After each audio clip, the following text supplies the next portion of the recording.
Welcome to our channel. If you want to improve your sleep quality and wake up feeling refreshed, follow these step-by-step guidelines. Step 1.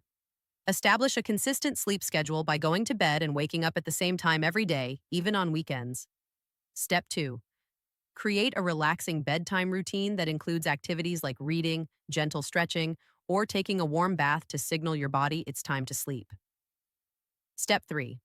Make your bedroom a sleep sanctuary by keeping it cool, dark, and quiet using blackout curtains, earplugs, or a white noise machine if needed. Step 4. Limit screen time for at least 1 hour before bed, as blue light from devices can interfere with melatonin production. Step 5.